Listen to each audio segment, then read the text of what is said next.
Hello everyone. Welcome back to another Commander review for Magic the Gathering. Today we are talking about another Time Spiral Commander. It is Mishra, Artificer, Prodigy, which if I remember correctly, this is the first version of Mishra, who is an iconic antagonist of the Magic the Gathering lore specifically. But I believe this is Mishra's first appearance as a card in the series. Or in the game, I should say. But anyway, this is a very interesting card. A card that was built specifically for 60 card formats, but under certain very specific deck ideas can be used in Commander. Now obviously the deck idea I'm going to present to you guys is going to be weird and janky, and is just wild and doesn't make sense. But there are some weird, interesting caveats to build with this Commander as the Commander for your deck. And it's very interesting. So we'll get right on into it. First off, Mishra is a legendary human artificer. It has a power and toughness 4/4 and a mana value of 4. 1 generic, 1 blue, 1 black, 1 red. And then Mishra has 1 triggered ability. Whenever you cast an artifact spell, you may search your graveyard, hand, and or library for a card with the same name as that spell and put it onto the battlefield. If you search your library this way, shuffle. So, an interesting way to get duplicate copies of artifacts from your library onto the battlefield. And again, in 60 card formats, this card I imagine was pretty crazy in Standard, because you play it, next turn you play I don't know what would have been in Standard at that time, but theoretically, if you had 4 Soul Rings in your deck, you could play a Soul Ring and then get another Soul Ring out and just ramp 4 mana for 1. You get 4 mana for 1 mana, which is just absolutely bonkers. Really cool stuff. However, we're in Commander. Singleton format. You can only have one copy of a card of a certain name. So, how are we going to build around this Commander? Well, first off, no card rulings for this Commander, but just bear in mind, it's Singleton for the most part. It's Singleton, so how are we going to be able to build around this Commander? Well, one of the ways that we might be able to get around it is by using Encroaching Mycosynth, which will turn everything into artifacts. Artifacts that are on the battlefield, that are not lands, will become artifacts. And then the same is true for permanent spells you control and non-land permanent cards you own that aren't on the battlefield. So the reason why this card is cool is because it turns everything that's not a land but is a permanent into an artifact. All of this deck can have any number of copies in it. A easy example would be like 7 Dwarves. 7 Dwarves allows you to have 7 copies of this card in your deck. Even though Commander is a singleton format, because it's printed specifically on the card, it bypasses that rule. So with Encroaching Mycosynth, you could play a 7 Dwarves, and it's an artifact spell because of this artifact. Therefore, it would trigger Mishra, and you get another 7 Dwarves and put it onto the battlefield, which is just really, really cool. And going even more into that, this would be the deck idea that I would recommend. And I think most people would build this deck idea. It's kind of hard to find a weird, janky build around for this Commander, because this Commander is already so janky when considering the fact that this is a singleton format in Commander.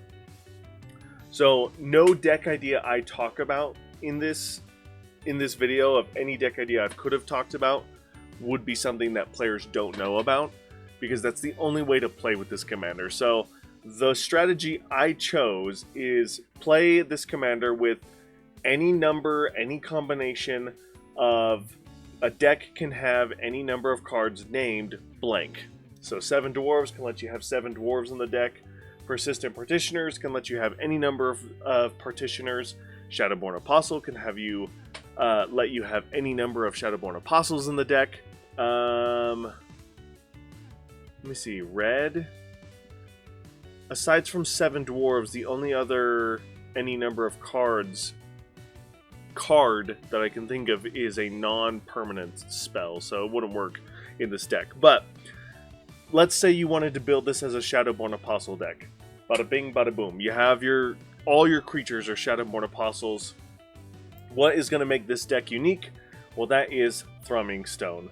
You're going to need Thrumming Stone for this to work, but essentially, if you are able to get Thrumming Stone into play early on, then it makes Mishra's ability look lame in comparison, because the moment you cast one Shadowborn Apostle, it will activate Ripple 4, which I'll read the text here along while you're reading it.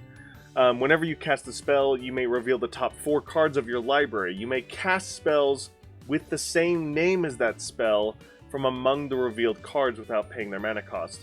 Put the rest on the bottom of your library. So one Shadowborn Apostle could get you into another Shadowborn Apostle. It could get you into another 2 Shadowborn Apostles, all the way up to 4. You could, on a very lucky draw, the nut draw would be 4 Shadowborn Apostles.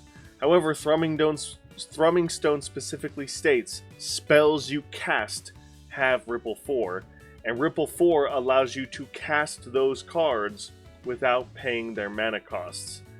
So every Shadowborn Apostle that you get from Thrumming Stone will trigger it again and again and again and again until you can play essentially your entire deck, which is absolutely bonkers cool. And then maybe you play some cool finisher, like if you wanted to go primarily a mono black route with this commander, you get your Thrumming Stone out, you play your entire library of Shadowborn Apostles with 1 black mana, and then with the rest of your mana you Meat Hook Massacre for a ton of damage to each of your opponents, right? Or if you're going like the mono red route, you can give them all haste and trample and menace.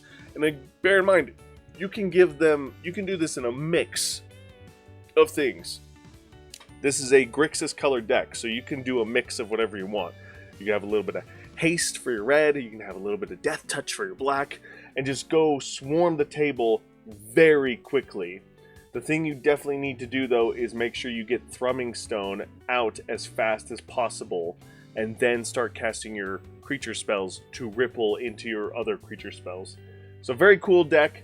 Obviously, this is probably well known amongst Mishra players as well as like the commander community, because there really is no other way to build around this commander aside from generic combo casting strategies, which do adhere more to the singleton style, but you still have to tutor up for very specific cards for it to work. And that's going to do it for Mishra. Very cool card, very combo-y. You have to be very careful with how you stack your triggers and how you resolve everything. But, very cool card. S tier, because if you go online, you're going to find lots of different surprisingly, lots of different deck ideas.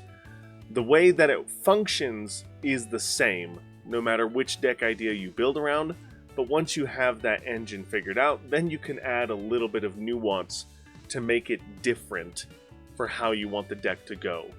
Not to mention, you could just build like Human Tribal or Artificer Tribal and just have some generic fun with this commander. So, really cool stuff. Let me know in the comment section down below what you guys think about this commander. I think it's very, very interesting and a definite deck building challenge to do, especially because it was originally designed for 60 card formats. Because back when this card came out, I don't even think Commander was really a thing. Maybe Commander was a thing, but it was just barely brand new. So this card was definitely built for 60 card formats. But really cool stuff. Anyway, I've been rambling on about this card. Very cool stuff. Thank you guys so much for watching. Let me know in the comment section down below if I've missed anything or anything that you want to share about this commander. And as always, I will see you in the next one. Bye!